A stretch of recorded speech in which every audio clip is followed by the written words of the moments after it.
Welcome to the Driveway Beers podcast with Mike and Alex. Thank you for joining us, and we hope you enjoy the show. Please like, subscribe, comment, and share on any platform that you're listening on. All right, welcome back. Another episode. Thank you for coming back. Please like, subscribe, comment, and share. That's our handshake agreement with you. You get all the content you want for free, and all you have to do is click that subscribe button, and it's yours. Special thank you to Cheers and Spirits in the Arnold Station Plaza in Arnold, Maryland. We're going to be trying a new whiskey to us tonight, thanks to them. And this is going to be a pretty heavy episode on our... I don't want to just say weight loss anymore, because we're kind of concentrating on other things with our health, too. It's been, I'd say, almost a month since we gave an update on any of it. Yeah, so, and a lot's happened that month for me. So me as well. It's been very interesting and painful. So. You had that. I forgot what the word for it. I don't want to call it something gross. I was gonna say the disease diet, but yeah, well, no, forced diet. It kind of was. Like I mean, I ended up dropping 20 pounds doing it, but I don't recommend that method. Right. So yeah, it was awful. And I've been sick before, but never for that intensity and for that length of time. So finally gotten some traction on treatment, and then moving forward, we're gonna do some diagnostic stuff, which we can get into later on. So we'll see where it goes, but it's encouraging. Yeah, and part of what we'll get into, at least with you, is the fact that the area in which you had discomfort, the level of diagnostics that has to go into this, and how long it takes. Yeah, because you're not even done yet. No, I literally just started. So they're throwing spaghetti at a wall right now to try and treat your symptoms. Yeah. But you don't know what's causing it yet. Right, and that's the big issue. Like, the symptoms are actually gone. So I've responded to some medication, which is good, but I want to know, okay, I've never been sick for 3 weeks before like that, so what is really making this thing do what it's doing? So we'll see where it goes, but it definitely wasn't something I was going to just suck up and live with. Like, I've sucked up and lived with a sore knee or a bum shoulder, but I'm not going to suck up and live with this. Physical pain is something that's probably much easier. Well, no, I shouldn't say probably. And everyone's going to be different, right? But for me, physical pain, like joints, muscles, whatever, headache, that's 10 times easier to deal with than stomach issues. Ugh, yeah. Nausea especially. Yeah. Like, I can even deal with just fire hosing it out the backside. Yeah. I mean, it burns a little bit, don't get me wrong. Eventually, sometimes you kind of get the hot stuff coming. It's like lava coming out your butt. You're pulling the old Melissa McCarthy from Bridesmaids on the sink. But if I don't have nausea, I can pretty much get through that. Yeah. I'll just suck up the pain from, on the backside. By the way, Tux, if you're out there, that's the pain I'm talking about. Maybe too much information for the peoples, but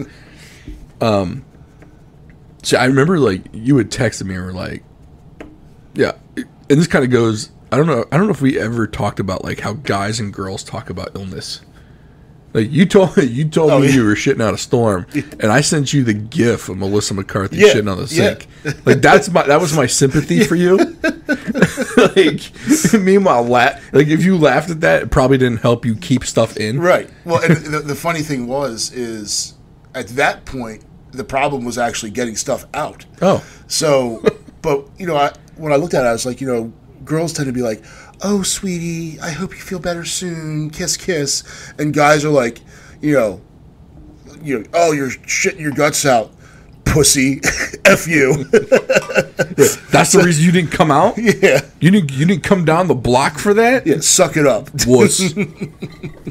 So, yeah, it's immediately going to be made fun of and then being called a pussy.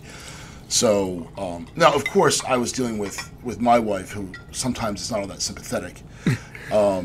She had a kidney stone throughout an entire pregnancy, so I really can't compete with that. That's rough. Yeah, I don't know anyone who can, no. And she is the champion. However, that doesn't mean that, this wasn't valid. So. No, so my wife said kidney stones too. That looks really painful. Yeah. That was years ago, though. But, yeah, I mean, I'm not putting it on that level, but if you got nausea, you're just never comfortable. No. Never. And it got to the point. So I guess I'll just get into it because we're here. We're here. Yeah, we're here now. Let's not guess. Like, ooh, what is it? Right. So stay tuned. The cliffhanger. Yeah. Like and subscribe, and I'll tell you part 2. I'll wait. So, but yeah, so it was. It all started on a Saturday morning. So the night before, I drank some beer with the fellas, not a ton. Like, didn't tie one on, and then my wife went out, and the kids were hungry. So yeah, you know what? What do you guys want? And they said Papa John's. And I was like, oh, okay. Not a big fan. I dig it. I like the Papa John's. Stuffed crust Papa John's. Like, yeah, they changed the formula, man. It's not the same as I remember. Well, Papa's gone, so you know. So yeah. So he got canceled. Right. So rest in peace. In any case, I think he's still alive. He's probably counting his money. Rest in some peace. Yeah. Then. All right. Yeah. Rest in different pieces. I don't know. On a large pile of money. Right. So I said, okay, whatever. So I get 2 large pizzas. I eat 4 slices of pizza. That's not a lot of pizza for me. No, but here's the thing, though. You've been off the carbs for a while. Yeah. So, and I can house some pizza. Like, I don't let food beat me. And, like, if there's, like, 2 slices left, and I've had 6, I'm eating the 2. So, and I justify it in all different ways. Like, it's not going to be any better than it is right now. It's only going to get worse from here. So let's eat it while it's good. So, go to bed, no issues. Wake up at about 3:30 in the morning. I'm like, oh, my stomach's killing me. So I just go and figure, I'll drop a deuce, big fart, big burp, feel better. And I did, but it never felt better. It just stayed. And it completely knocked me out Saturday. Sunday felt okay. So, okay, it was just a stomach thing, a bug.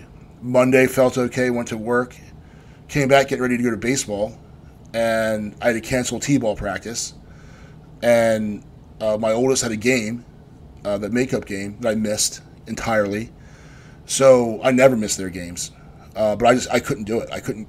So I just laid in bed. Tuesday, felt like crap, stayed home. Wednesday, felt okay, and then hit me again Thursday. So it was like this every other day thing. Mm-hmm. So finally Tuesday, about 10 days into this, I'm going to the doctor. But here's the other thing: doctors aren't keeping sick appointments anymore. Right. Like, ever since COVID, no doctors want to see you when you're sick. I'm like, well, why do I have you? So I go to one of the, I think it was a Patient First clinic or one of those places. Urgent care. Yeah. So go in there, explain my symptoms. Doctor asked me a bunch of questions, like, you have diarrhea? I was like, no, actually, it's the opposite. Because that Friday before I think it was Thursday, Friday, Saturday, I spent my time with this, laxative regimen that I had devised. And it was like Miralax in the morning, Docalax chewables, stool softeners, these prune pills that my wife had when she was pregnant one time. Like, if it said moves poop, I was eating it. And it was effective because, Friday, Thursday night and then Friday, it was just like the waterworks, which was cool because it got everything moving again. But then it also messed up my gut biome. Yeah. I'm normally pretty gassy, and there was none of that activity. Nothing. Yeah. So took some stuff, like some probiotics to kind of bring that up, and like some kombucha, and then some other stuff we had in the house that seemed to work.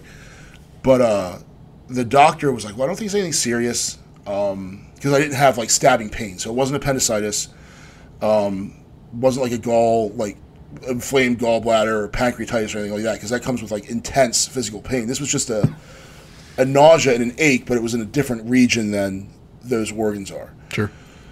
So he prescribed an acid reducer called Protonix, which is like high speed Pepsin.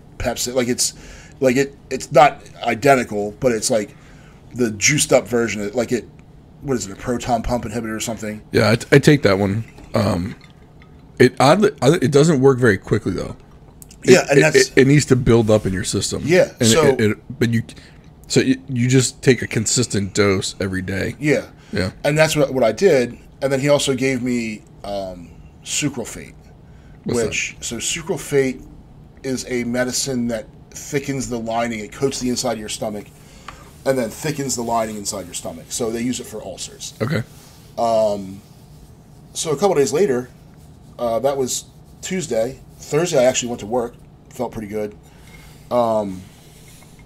Friday, went to work. The weekend. So I was like, okay, I'm starting to feel like a human being. So I ended up making an appointment with a GI, who you recommended. Mm-hmm. Go out and see I see a nurse practitioner there, and the one with the doctor was like, end of me, I am not putting up with this, because I'm still in the throes of this thing. I'm like, I am not putting up with this for another month. Yeah. So let's see who I can see quickly. And she's good. I mean, talk to her, but she is pretty much thinking that it's an ulcer, because I'm responding positively to the treatment they would do for an ulcer. Right. But they still want to rule everything else out. And so I have to go in for an MRI, mm-hmm. Upper abdominal MRI, and then I have to get blood work done. And then the fun part is the endoscopy, colonoscopy combo. So, of course, I make jokes. That's how I get through things.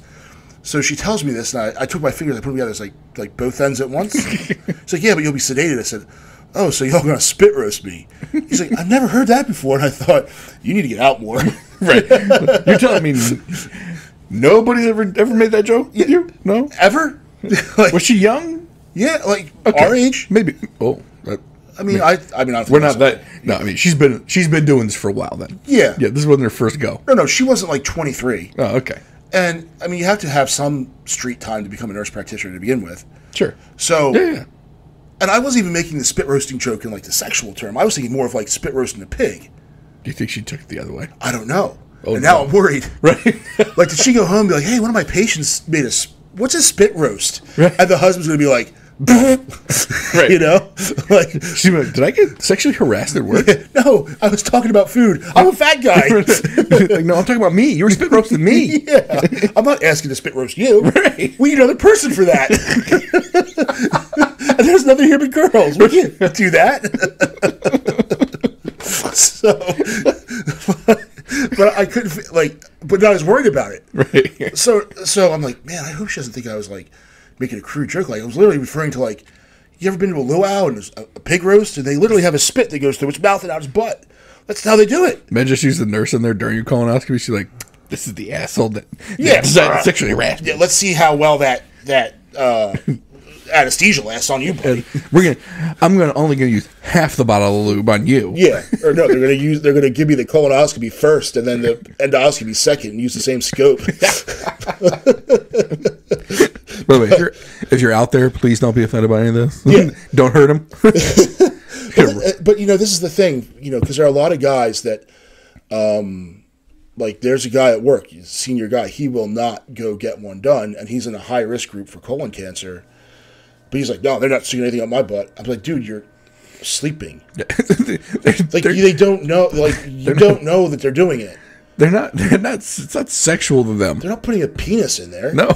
Or like a I don't know, whatever you think would go in there. Like, yeah, but there's no one sticking a camera up your butt and thinking, give me some of that. Right. No. Don't flatter yourself. He's looking at your insides. Like, I feel bad for the person that has to do this. Like, yeah. So especially after you've been shitting for a day. Yeah, because it's not going to be super sanitary back there. No, it's going to be pretty. I mean, don't get me wrong; they're probably going to wash it out for you, but I mean, what if you get up feeling fresh? Right. I mean, going in there though, they're going to smell. You're going into some nether regions. Yeah, and I know what comes out of there. Yeah, I don't feel. I feel bad for anyone that has to go rummaging around in that neck of the woods. Yeah, I remember. So I had a colonoscopy when I was in my 20s, and yeah, I remember like I must have been crapping my pants for like a good 12 hours before, because I used the old stuff they used, the prep, and it was like motor. It was like the viscosity of motor oil. Yeah. And you had to mix it, like you were mixing it with like a sugary kind of powder. It tasted awful. Actually, the taste wasn't. It was just the viscosity of it going down. It was the texture of it's horrible. They don't even do that. They don't do that anymore. Yeah, it's this newer stuff. A buddy of ours did it. They literally just gave him, had him use over the counter laxatives. Yeah. And they just told him to drink a lot of water, and basically just crapped it all. It was basically like he took the chewable Dulcolax or whatever. Yeah. That was it. And he drank a bunch of water, and that was the cleanse. Yeah. And so it's gotten much better. I mean, here's my thing. Dulcolax was around back then when I did mine. Did no one think to say, hey, I wonder if we could just do it with some Chewies and some water rather than making you drink some motor oil? The Dulcolax Chewies, they're not bad to chew. Like, it's like eating, what was those Mambo candies? Or the Mentos. Right? Yeah. Little Mentos? Like, I don't know. You've had worse tasting stuff. Yeah. Yeah. You know. Or you know what they should do? Just give you the Haribo or the Haribo sugar-free gummy bears. Oh.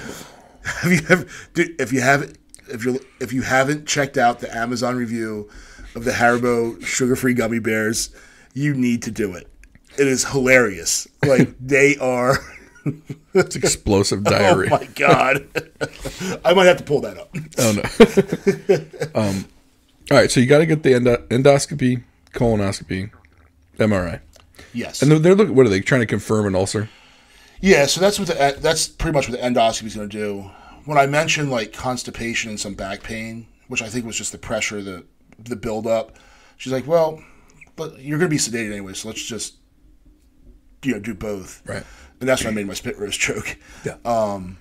And then so they pretty much want to rule out, and of course, like, you never want to think like, oh, it could be cancer, but if it was, I'd rather catch it now than 5 years from now.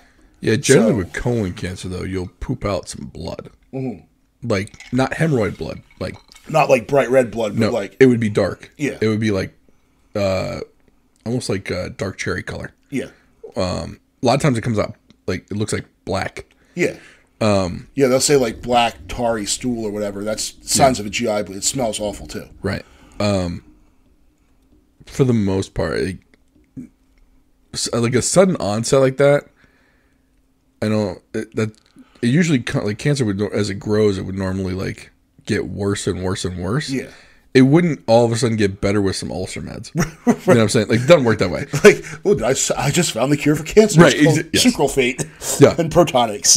And then the other thing is, like, I've had a lot of because she asked me, she said, have you been taking a lot of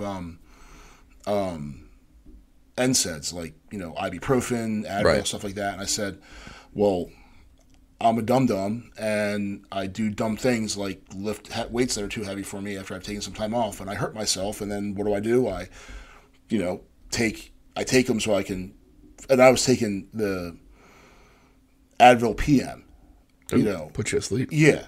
And it's like, how long are we doing that? Or how much? And I was like, well, my ortho gave me 800 milligram.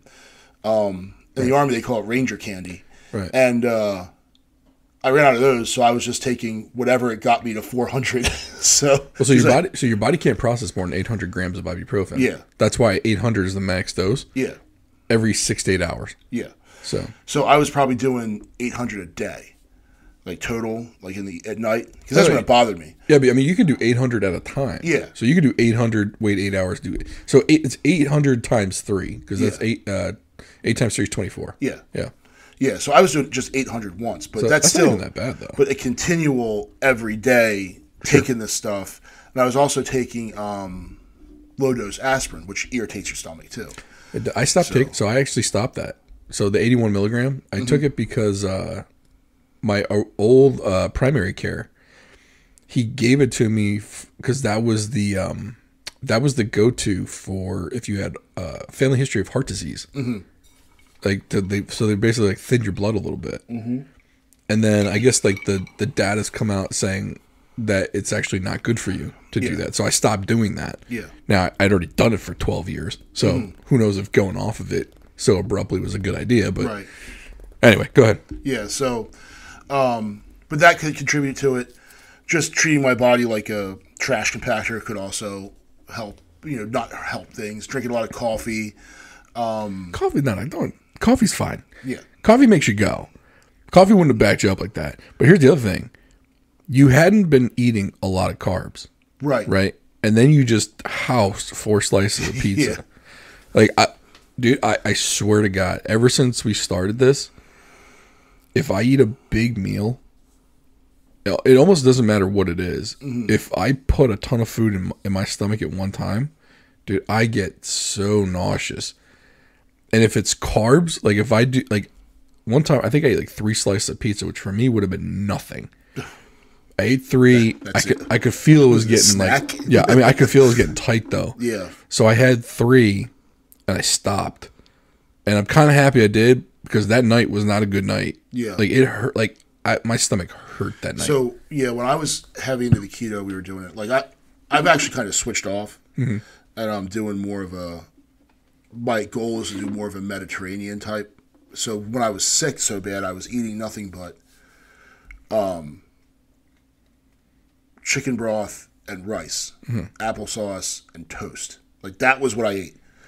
And yeah, I lost 20 pounds over the 3 weeks, but of course that anxiety brain's like, oh, unexplained weight loss, you've got pancreatic cancer. And because that's where my brain goes. Right. And I thought, pancreatic cancer is a silent killer, not because it gives you the shits and your stomach hurts. Right. It's because it does not detected until it's too late. It's not a silent loud killer. Yeah, right.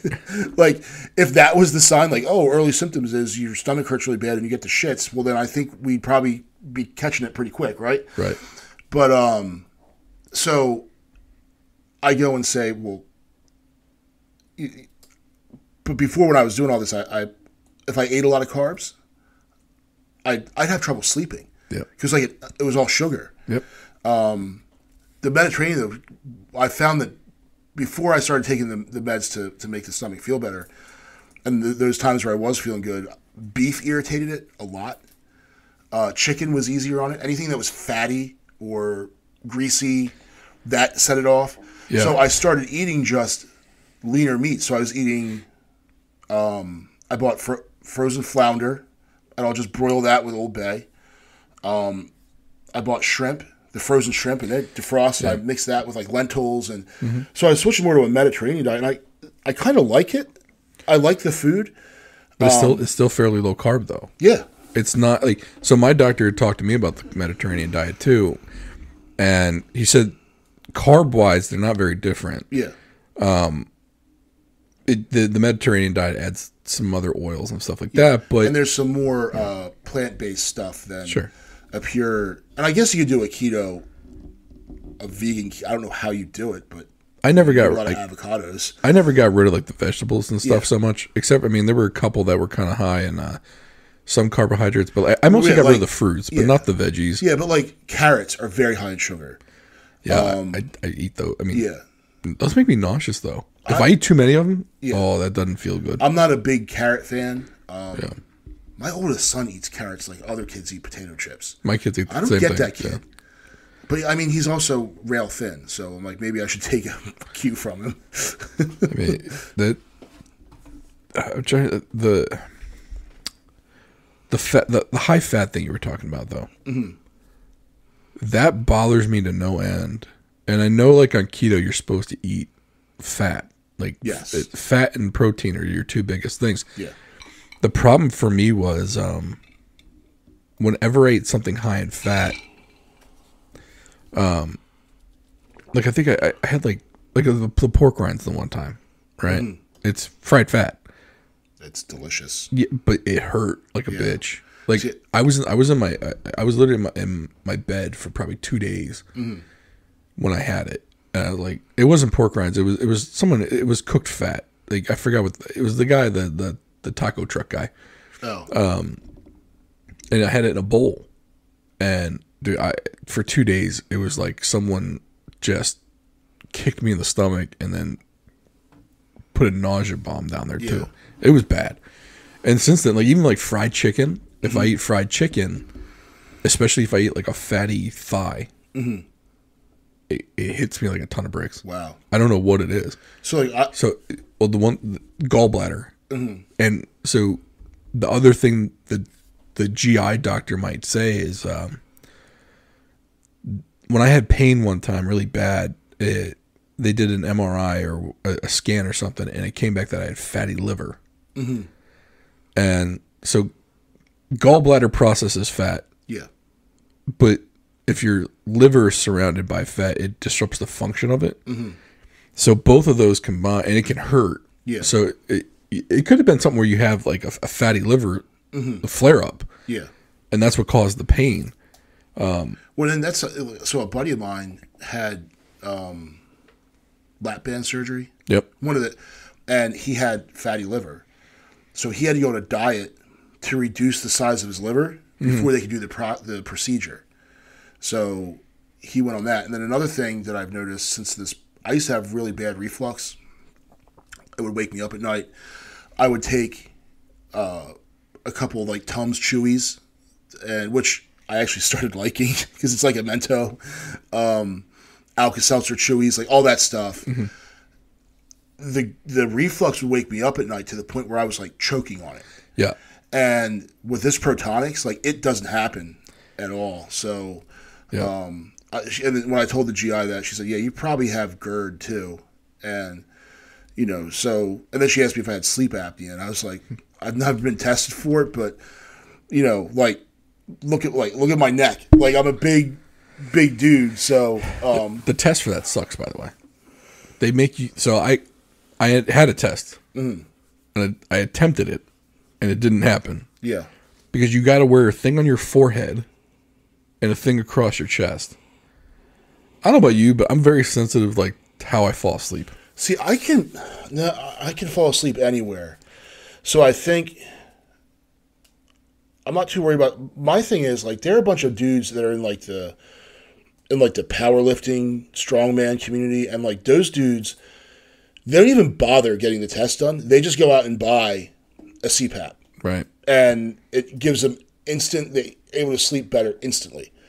Like, so this one, he's actually I think he's Icelandic. They're all Icelandic, and sure.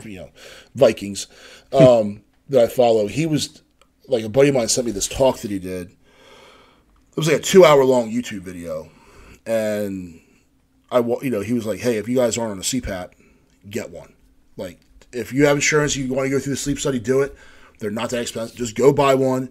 You're gonna thank me for it. I guarantee you." And these are all big yoked dudes, and these aren't like bodybuilder fit. Like, these dudes are world's strongest man. Like, I think the smallest dude there probably weighed 350. Right. Guys that are pulling like 600-700 pound deadlifts. That's who we're talking about here. And that's like their working out weight.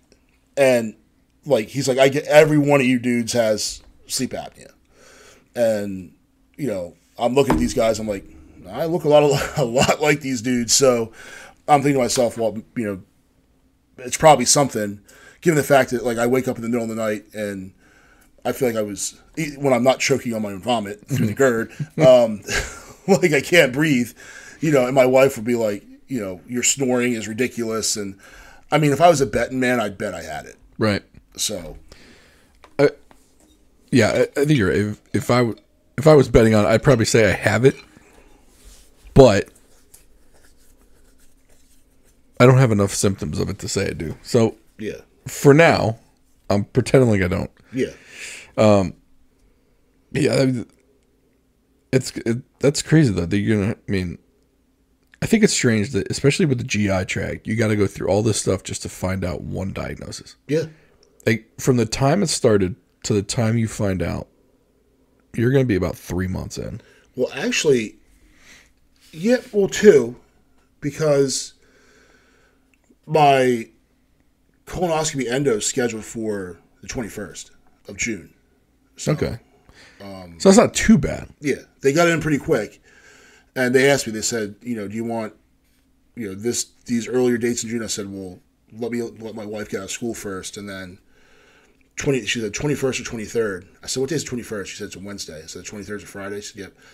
I said, I don't want to mess up happy hour at the pool. 21st. So, imagine if the medicine didn't work. Oh my God. And you had to be just miserable for 2 months. Yeah. That's rough, man. Yeah. And there are people out there that do it. And, I'm thankful that it took and that I feel good. And I mean, on Sunday we went out for Mother's Day. And this is how cool my wife is. Like, we didn't do brunch. We went to Senor Chili's and got margaritas and Mexican food. I'm like, this is awesome. Like, so many dudes are sitting at some stupid brunch where people are wearing goofy hats and, like, there's, no one wants to do that. Right. But we're eating Mexican. Like, and I ate a chimichanga.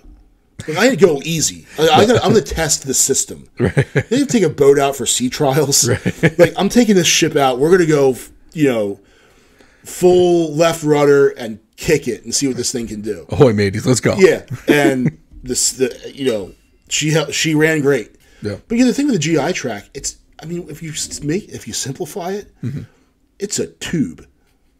It's a really fucking long tube, though. Yeah, 25 feet. And it does a lot of stuff in there. And there's a whole lot of chemicals and stuff. But in the end, it's a tube. But I guess saying your GI tract is a tube is kind of like saying, an engine's just an air pump. Sure. Which really it is. Mm-hmm. And how efficiently it can pump air in one end and out the other is how much power it makes. Yeah. And if you make that more efficient on either end, you get more power out of it. Your GI system's got a lot of stuff going on. Yeah. A lot of stuff. A lot of what do they call it? Not the microbiome, with the germs. Bacteria, thank you. That's what I'm thinking of. That do a lot of different things. There's good germs. And there's bad. Right. And then then some people will have the good ones, but then the bad ones flare up and kill all the good ones. Mm-hmm. They got none in there but bad ones, and they get sick.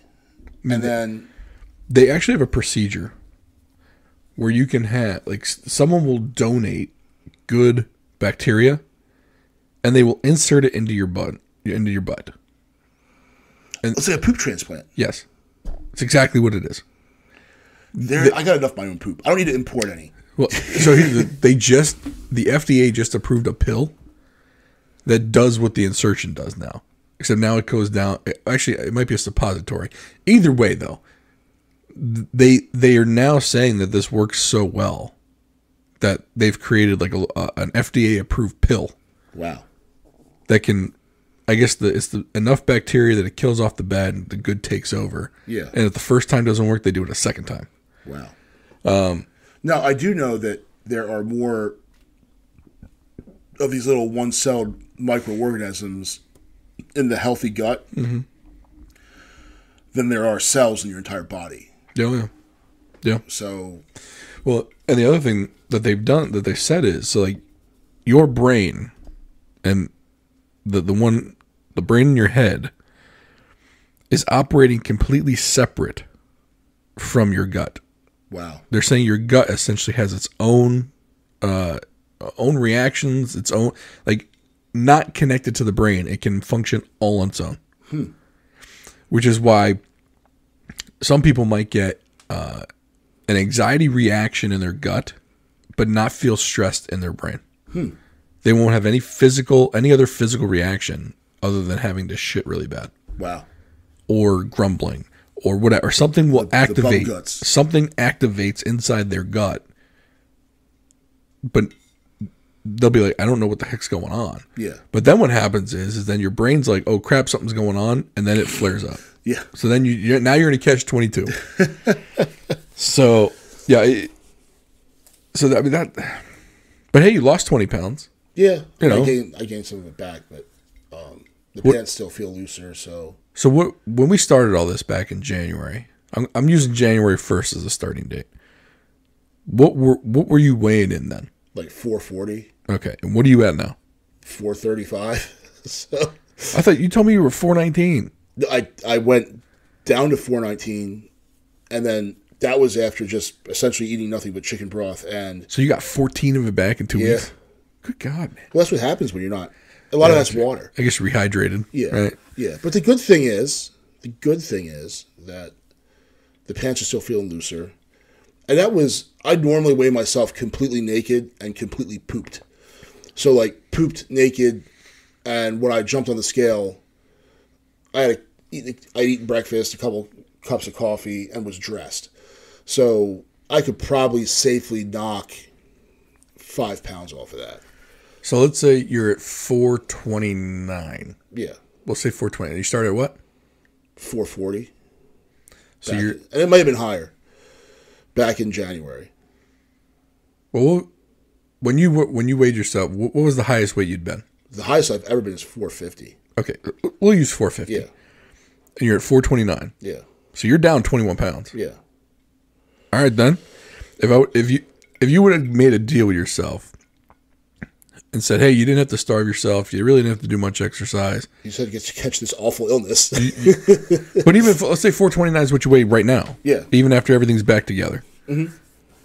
If you would have said 21 pounds down in 4 months, would you have taken that deal? Yeah. I would have preferred, because I know I can do more. But if I go wild and crazy, I know I can do more. So, but you don't have to, though. Yeah. So here's the thing. I mean, you kind of went back on the carbs with the in-laws. Mm-hmm. And that was, what, 30 days?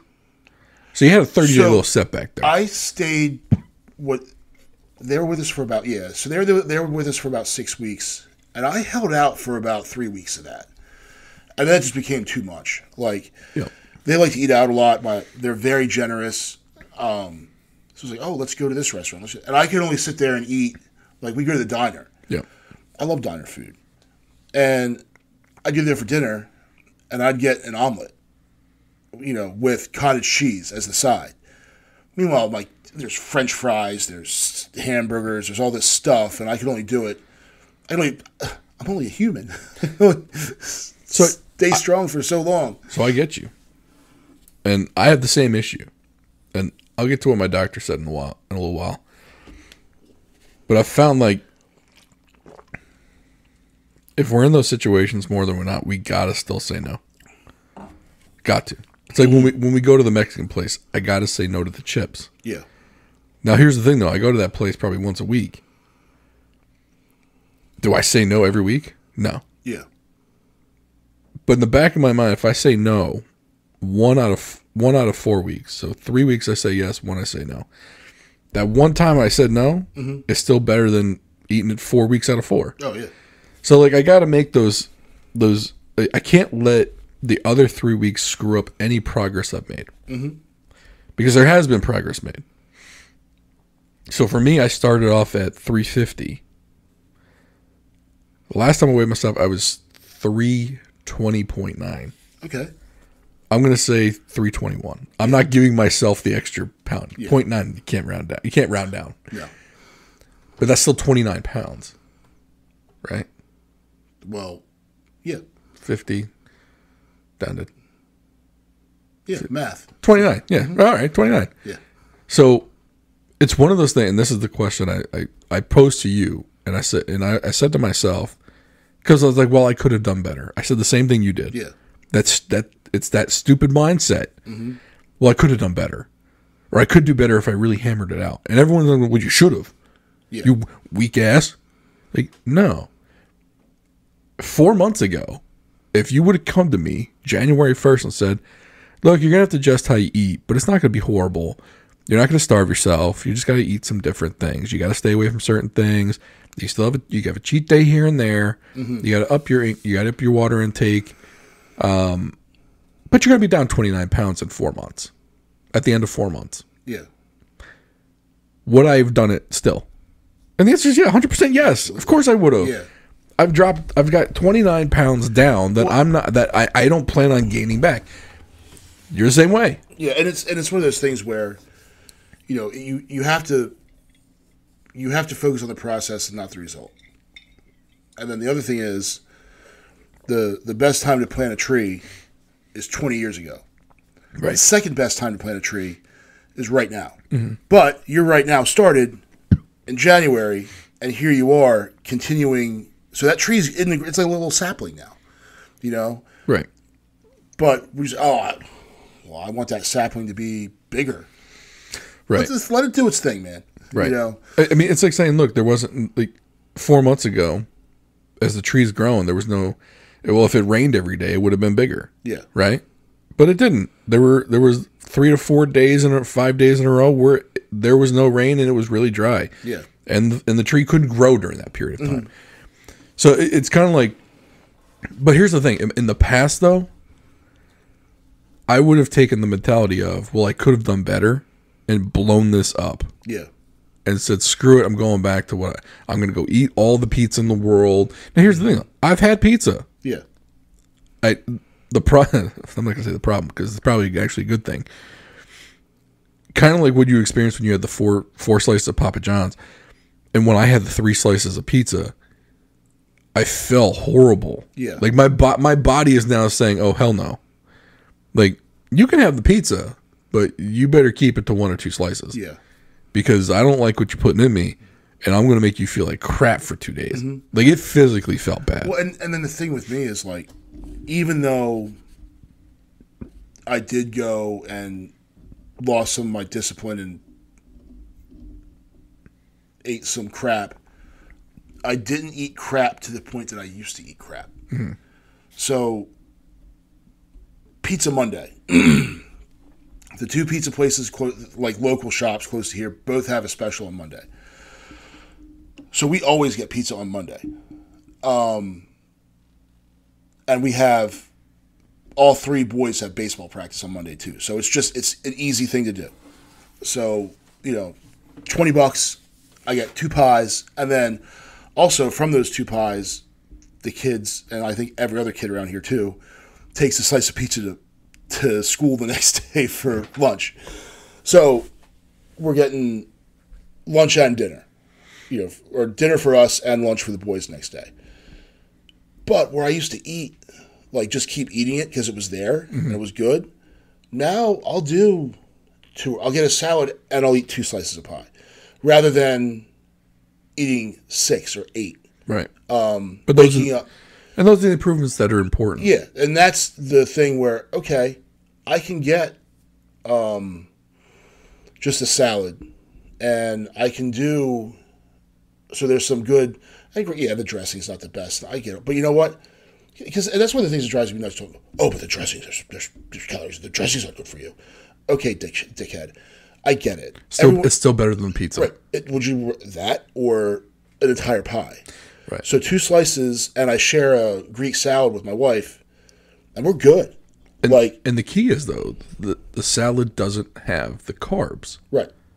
Like, here's the thing. For big dudes like us, carbs, and then everyone's going, oh, it's not carbs, dude. You can eat carbs.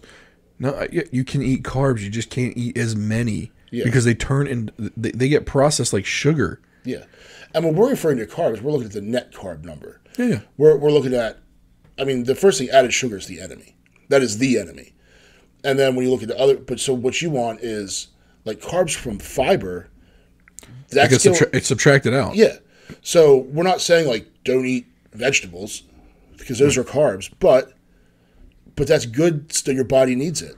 Right. So, since this whole nonsense with me started, I started supplementing with fiber every night, and it makes a world of difference. Yeah. Bulk forming fiber, like it's like a boar snake for your butt. I've heard it's not the best for you though. Not just in general. Like there shouldn't. I've heard you shouldn't add additional fiber outside of what you're eating.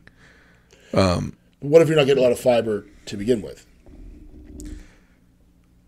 I've heard you shouldn't add. This is what I've heard. Now, I will say this: as someone who used to poo regularly, my poo schedule is scaled like in half. Yeah. Like I'll go a whole day without pooping, which for me was unheard of. So for me, like after this, when I went 3 days without doing it, I was like, F this. I am getting this train back on schedule. Right. The train's going to run on time in Mikeville. Right. So outside of the stomach issues, you're down 20 plus pounds. Wait, 450, you said you're down to 429. So that's 30 pounds. No, 21 pounds. Yeah. All right, so you're down 21 pounds. Your stomach's all jacked up. Going to get that checked out. What else you got? Anything else? Or is that pretty much it? No, that about covers it. That covers it. Now, the stomach thing torpedoed my workouts. It just torpedoed them. You know my thoughts on workouts. You don't like doing it. I haven't done them. Yeah. I'm anti-workout. Yeah, I have 3 boys that I have to stay stronger than. Right. I have to maintain my position as the alpha. Well, the oldest one, though, is like super thin. So you can still throw him he's around gonna hit a little puberty. bit. He's probably be like a 6'5" monster. Yeah. You got a couple years for that, though. Yeah. Like, I think you can 3 years. 2, 3, 3-ish. I mean, he's 11. Yeah. I mean, that stuff starts. But no, I gotta stay ahead of the game. The second one is the one you got to worry about. Yeah, because he's going to outweigh you. He's like mini me. He's my clone. Yeah, and the third he's going to have the height and the weight. The third one is he's TBD right now. Yeah, but he's freaking smart. Well, that's going to screw you over most. I'm convinced. You won't have to overpower him. He'll just outsmart you. No, yeah, he'll just smother me in my sleep. He's the one that'll probably like push the car out of the driveway while in neutral, so you can't hear it. Someone asked me about my kids, and I was like, who knows them? But I hadn't seen them since they were babies. I said, well, my oldest, he's kind. He's going to be a teacher or a nurse, or he has a sweet soul. Like, he comes across like a little dickhead kid sometimes, but he's a boy. That's what they do. All kids are dicks. I said my middle one, he's a negotiator. So business or law, that's him. He's the talker. And then I said the third one, I think he's got leadership potential.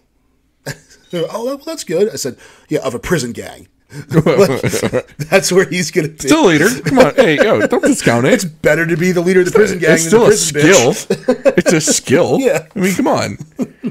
Don't discount that. Don't be so hard on him. Yeah. So might be pushing weight in the future, but hey, yeah, successfully. Yeah. So I don't know, but I mean, I've always liked lifting weights and doing stuff like that. So it just kind of set me back, and hopefully, well, then I also had I had a bunch of varicose veins removed too. So they're like, you told me about that. Yeah. That did not sound pleasant at all. The left leg was not. No. The right one is going. I have one more visit. I'm done. But the doctor, or the nurse, she says, she's giving me my discharge instructions. She's like, okay, no running. I'm like, check. Done. I'm going to be a great patient here. And I was like, cool. So today's, squats and deadlifts. I'm good, right? She goes, no squatting, no deadlifts. Because she was like into fitness, and I was like, I'm good with the no running part. You saw how quickly I surrendered on that one. Yeah. Check.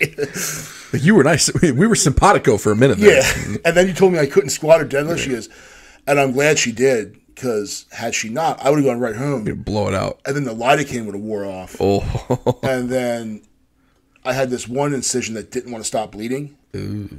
And don't tell me about blood, dude. Yeah. I can't. See, blood and guts don't bother me. It bothers me so much. Yeah, I used to work in a hospital, man. Blood and guts, like, even vomit, like, yeah, it's puke. No, I don't mind vomit. Yeah. It's the blood, and because I just picture the incision and blah, blah, blah, stuff and the oozing. And, no, well, then they give you this super sexy sock that goes thigh high, and I'm like, look at this thing. Nope. I said, hey, I went to my wife and said, what do you think? You trying to ride this train? So, she looks at you, I hit it. Yeah. No, put another one of those socks on. Right. It's still bleeding. Sorry. Make it a matching set. All right, so I went by, of course, had the follow-up with the doctor. I'm down 29 pounds, which is great. I'd take it 10 times out of 10. Could have done better, but I'll take what I can get. By doing the keto, my insulin dropped by almost half. Wow. So I went from 30 down to 17 as resting insulin. I think if I were to take the test, though, if I did the glucose fasting test, I still think my insulin levels would be higher than they should, but they're much less than they were. So that's good right there. So the keto, I'm not even call it keto, the low carb thing is working in that regards. Yeah.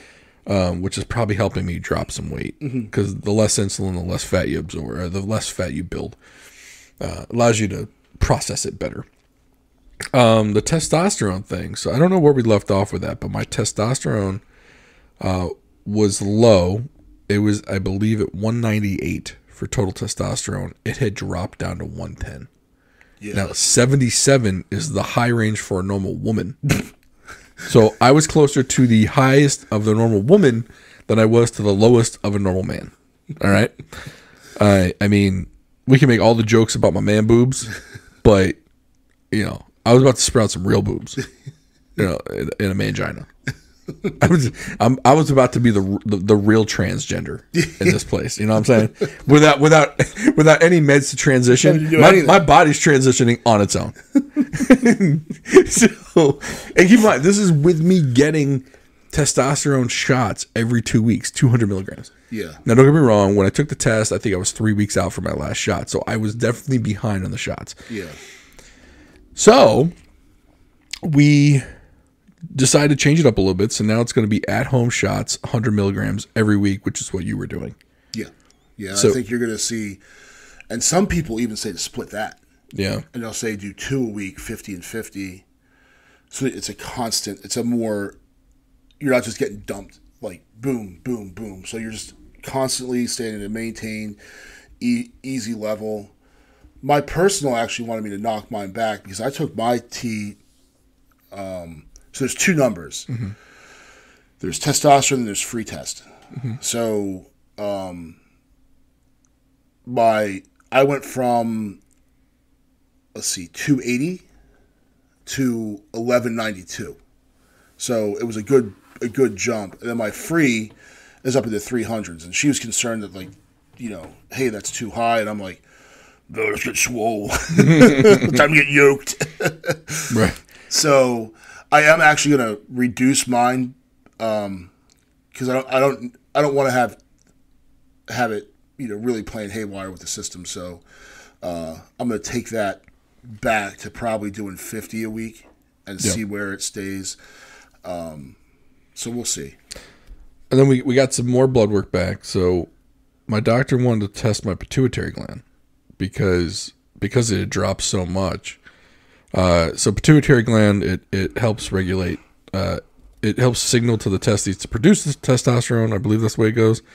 Or maybe the pituitary gland produces the testosterone, which then tells the testes to produce semen. I don't know. It's in that range. I'm not a doctor. But pituitary gland and the testes, they all kind of work together somehow. Something signals something. I don't know. Pituitary gland, though, could be the reason for a drop in testosterone if the pituitary gland is not operating properly. Mm. So we just got the test results today. My LH, which is luteinizing hormone, whatever that is. Normal range for a male, 1.5 to 9. Mine is 0.291. Oh. So I'm not even close. Yeah. The FSH, follicle stimulating hormone. This is the more important number, I suppose. Adult males, the normal range is 2.0 to 9.2. Mine is 0.290. So I was like almost non-operative at that point. So it's at like idle. Yeah, I don't even think it's sputtering. Come on, it's a bad idle. Yeah. So the doctor is probably going to want to figure out what is causing that. Now, one of the things that it could be is if there is something in the brain pushing on it, which I guess could be a brain tumor, if you will. It's not a tumor. I doubt it's a tumor. I really doubt it would be because I think my numbers have been low for, I got to say, into my 20s. Mm-hmm. So if I had a brain tumor at this point, I'm pretty sure I'd be dead. Yeah. 20 years. You know, I think that pretty much knocks you out at 5. Yeah. Yeah. So I don't think it's that. It could just be a malfunction of it. Mm-hmm. Which there could be other causes. I don't know. But I don't think it's a brain tumor. I think I would have felt it by now. It'd probably be popping out of my head after 20 years. And there are drugs you can use to kind of stimulate the pituitary gland, which I could end up not having to take the shots. Mm. But because the pituitary gland is not working properly, I have to take the shots to have testosterone in my body. Right. Because really, really low testosterone like that can lead to cancer. Mm-hmm. I've already had cancer once. Yeah. So not trying to go down that. Not trying to. And to be honest with you, maybe this was the cause of it. Maybe the low testosterone was the cause of it. A court decision says otherwise, and I'm going to keep it that way. Yeah. So it was not the low testosterone. Right. It was Roundup. That weed killer. Stay away from it, kids. Yeah. So that's what we found out with the blood work with that. Trying to think of what else. I'm trying to think what other blood work was odd, but no, that's pretty much it. I mean, so the insulin levels went back down. We're not going to do another glucose fasting test just because they're a little expensive. Insurance probably won't cover another one for a while. Mm-hmm. A1C stayed the same though, which I thought was strange. I thought that would have gone down. Still in that pre-diabetic range, but as I lose more weight, that should go down. Yeah. The energy has been low, but that's probably testosterone based. There was a couple of days when I was like, I gotta take a nap. Like I couldn't keep my eyes open. It was almost like narcolepsy, right? Where like my eyes were almost forcing them closed. But with the testosterone, I think more steady. Like I take another one tomorrow. Mm-hmm. I think the energy levels should at least normalize a little bit. And I was frustrated when I first started because I was like, I'm not feeling anything. This is taking forever. Blah blah blah. And it does take forever. It's not something that instantly just fires off and starts. Like you're gonna see gradual improvements as you're gonna see. Like the first thing I saw was like increased. I started sleeping better. Yep. That was number one. Then number two, it was an increased drive, like hey, missus, get over here type of deal.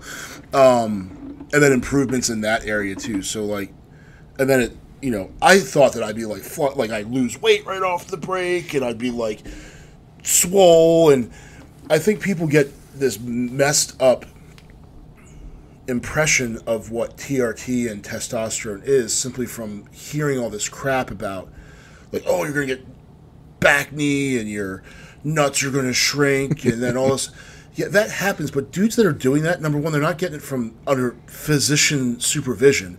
They're getting it from the guy at the gym. Right. That 100 milligram shot's a 500 milligram shot. Yeah. And they're doing it like they're cycling and they're doing it like, 100 milligrams a day for a certain period of time. And like, that's when you get the big growth and they're mixing a whole bunch of other cocktails, from the guy at the gym. Right.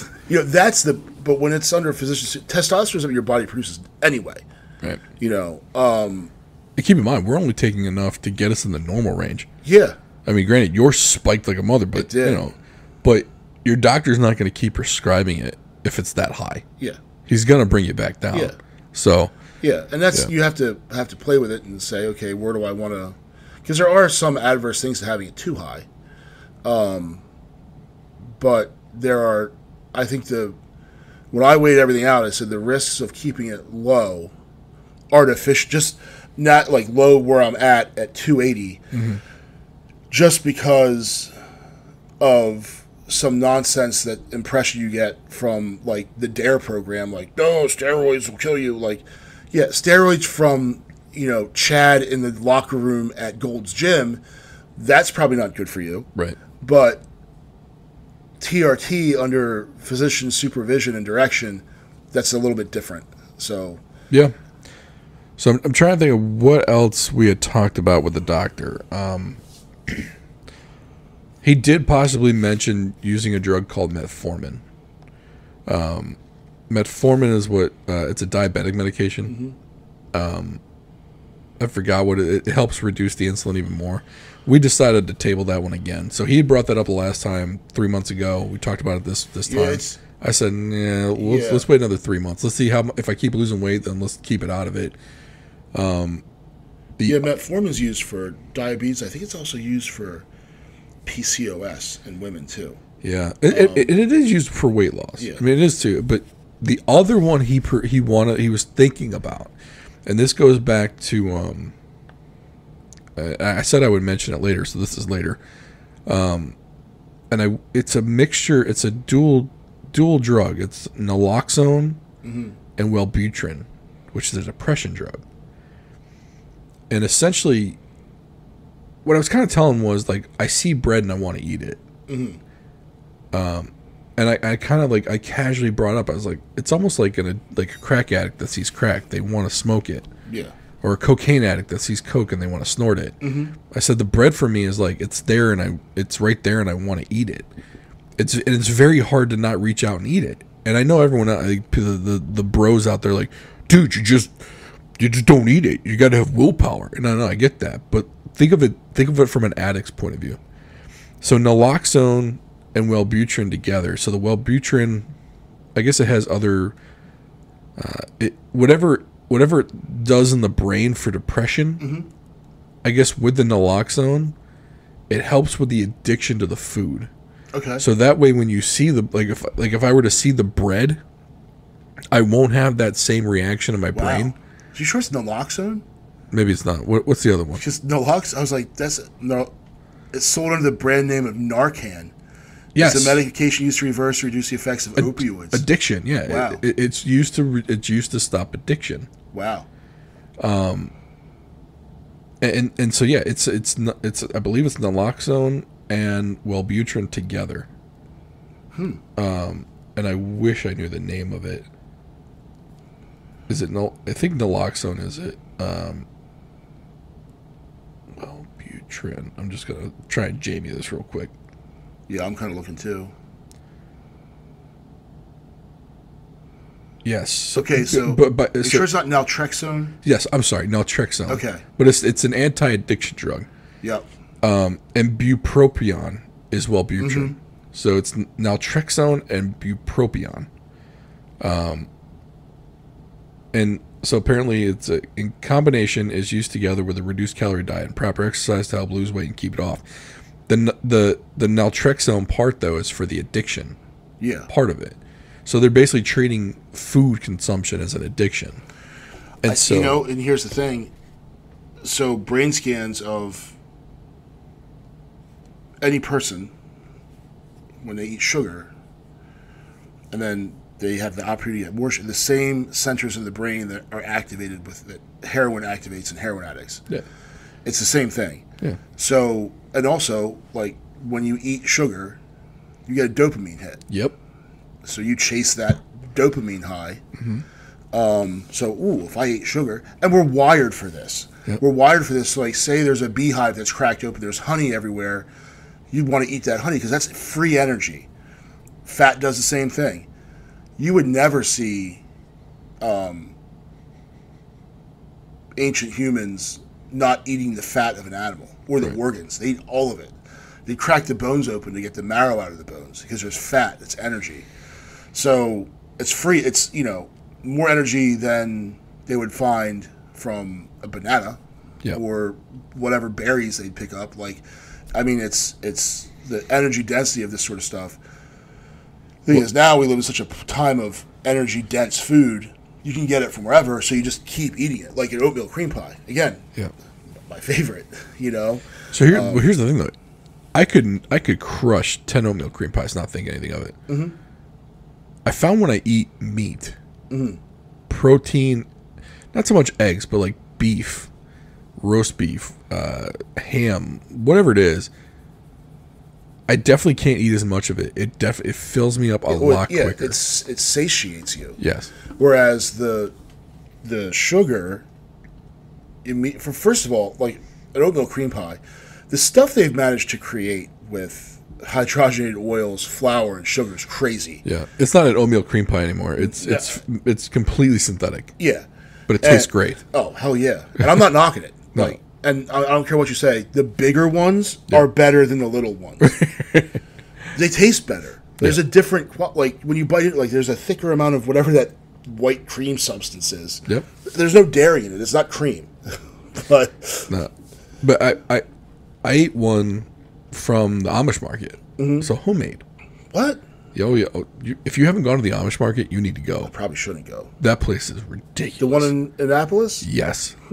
It's bigger. It's bigger on the inside than it looks on the outside. So I've been to the Upper Marlboro one. First of all, the meat is a lot cheaper. Wow. Like, I want to say I didn't see any of the meats over $6 a pound. So what, are they open like Thursday, Friday, Saturday? Something like that. It's very few, they've limited openings, but the meats from the deli counter are cheaper. Mm-hmm. Like, and it's probably better quality from the Amish farm.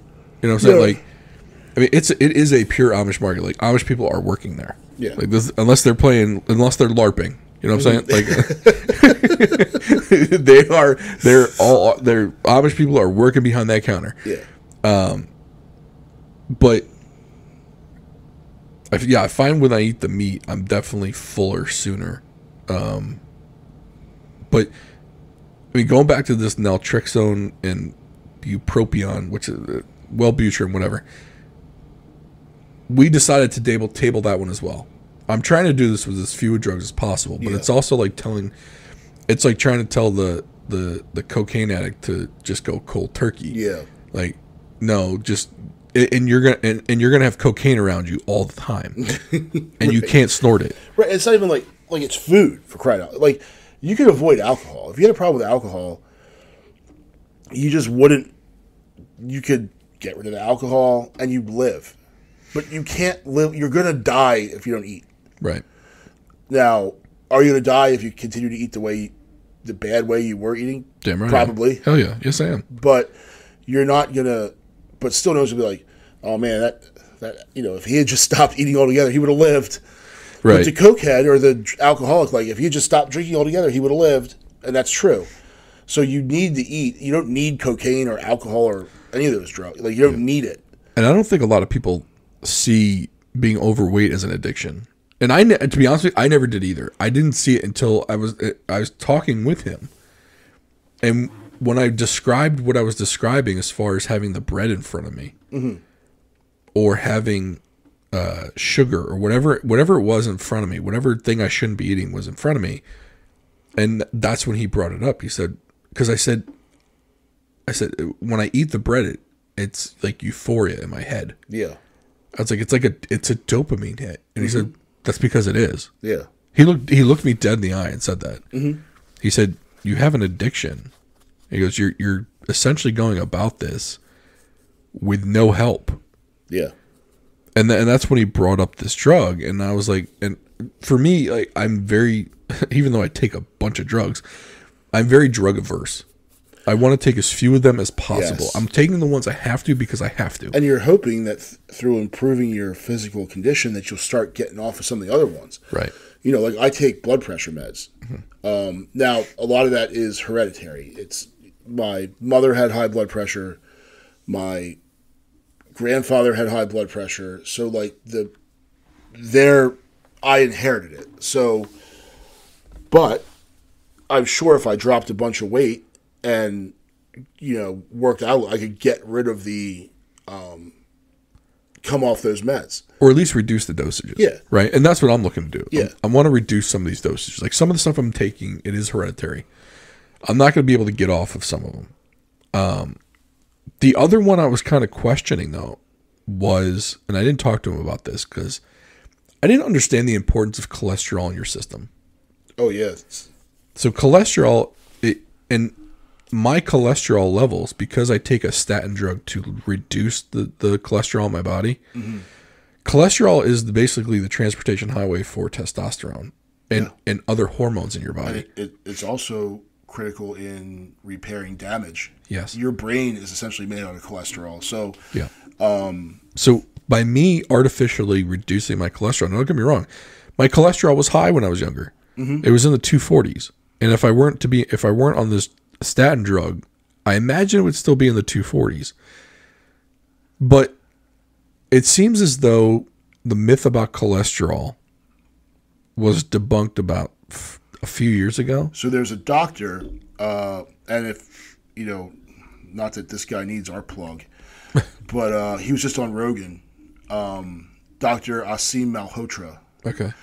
He is a British cardiologist, and he started doing, like, peer-reviewed research about cholesterol and how we're overprescribing statins, and of course, like the cancel mob went after him, right? Because we all know the cancel mob is probably controlled by, big pharma, by the corporate oligarchy. Sure. So they went after him pretty hard, but he stuck to his guns and has done some pretty cool research about why it's so bad, and then some of the side effects they don't talk about, like cognitive abilities in older patients, like. Saying a lot of these people with Alzheimer's probably wouldn't have it if it wasn't for these drugs they're taking. Yeah. So, because it was all based on this research that was done in the 50s by not even a medical doctor. The guy was convinced that cholesterol was bad, and that's what gave Dwight Eisenhower a heart attack. The smoking had nothing to do with it. Right. Well, I heard so. Keyes, the Keyes was the doctor. So, and from what I understand, there were 29 peer-reviewed studies on cholesterol. He cherry-picked 12 of them to prove his point. Yeah. So he didn't even use half of them. Yeah. And I was talking, and this is something I did talk to my doctor about, and I asked him about the cholesterol, and he showed me a chart and about everything, how it affects a whole bunch of other things. But he said, the tests that the peer-reviewed studies so far have shown that people that have had heart attacks, it's been 50-50 good cholesterol and bad cholesterol, or high cholesterol and low. He was telling me there's no correlation between heart attacks and cholesterol. Yeah, which is what we've been told since we were born. Oh, just think about the damage it did to the egg. Yeah, that's when the Egg Council had to come out with the incredible edible egg. Right, and the protein source. Eggs are one of the best foods you can eat. Yep. And then you had all these people like eating just egg whites, which, I mean, I'll eat an egg white or two, but I'm not going to eat an egg white omelet. It's like eating rubber. I want the yolk makes it better. If I do hard boiled, I don't eat the yolk. I don't like it. No, I don't like. I'll eat the. But if I do a fried egg, I keep the yolk. Scrambled eggs, yeah. Everything else I keep the yolk in. Yeah. I don't like it in hard boiled. No, me neither. It's chalky. It's dry. And I give it to the dog. Yeah, it's gross. And a lot of that's because most people, when they hard boil eggs, they overcook them. Probably. So that's where I'm at with that. I'll have more updates as far, because I go see him again in 3 months, but I got to talk to him about this, the FSH levels and whatnot.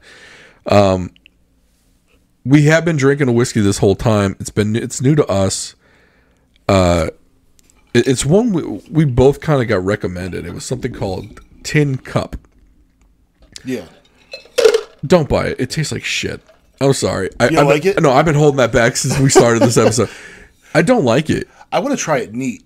Oh, really? Yeah. You're going that route. Yeah, I didn't. Hold on. I'm going to pull the mic out of the way. Okay. Yeah, it for a low proof, this is 84 proof. It's spicy to me. It didn't drink as smooth as some of the other ones. Now, granted, this is a $20 bottle, but if I had to choose between this Tin Cup and the Four Roses we had, which is also a low proof whiskey, or the Old Forester 86, or even the Benchmark number 8, any of it, any of the other ones that we've had, this is probably my least favorite of all of them. Well, then the other thing is, this is not a bourbon. It's a whiskey. Yeah, so it's a little bit different in that regard. I'm trying to see if I'm sure. I'm surprised the score is as high as it does when people do comparison tests. Yeah. So it's not very flavorful. It's spicy. There's not flavor to it, though. Let's say it's a marriage of two great American whiskeys: straight bourbon from Indiana and Colorado single malt. So maybe because of it's a blend, it's kind of like. Are we snooty that I don't like blends now? I don't know. Ooh, it's a hybrid. I guess. I mean, I thought that when I smelled it, it smelled sweet to me. When I first smelled it, I didn't try smelling it again, but it's just I'm not down with it. I don't hate it like I hate Jack Daniels. I've never had Jack Daniels. Well, Jack number 7? Original Jack? Tastes like Hoppy's number 9. So, like anyone who's cleaned a gun knows what Hoppy's bore solvent smells like. Speaking of Jack, I do want to try one called Gentleman Jack. I've heard that's pretty good. Yes. But I haven't tried it yet. So it's okay. Are you getting a lot of you getting some of the burn though? No, not really. I'd mix it with stuff. Yeah, I could see Tin that. cup and ginger ale. Sure. You know what I mean? Yeah. But I'm not seeking this out. I mean, would I drink another one if it was offered to me? Yeah. There wasn't 4 other bottles on the table. Right. Yeah. Yeah. This like has within gotten out of arm's hand. reach. I'm not going. This has gotten out of hand. Like I've got another unopened bottle upstairs that we'll probably try in 2 weeks. I got too many bottles for a guy who doesn't drink that much. Have a party. But none of our friends drink it. Well, I shouldn't say none. 2 of them don't. Enough of them do. We could probably get by. We can knock some of these bottles down quite quick. Yeah. We'd have Krishan would have to come by. Jared. Yeah. Smitty drinks this stuff. Yeah. If people don't remember Smitty from our boat episode, yeah, where we learned how to buy and sell a boat. I don't know. I like I said, I'm not impressed. I was hoping it would be better because I see again marketing. You know what I mean? Tough guy. You know, for $20 bottle, would I drink it? Yes. Are there other $20 bottles that I would drink before this? Yes. Yeah. So I just wouldn't buy it again.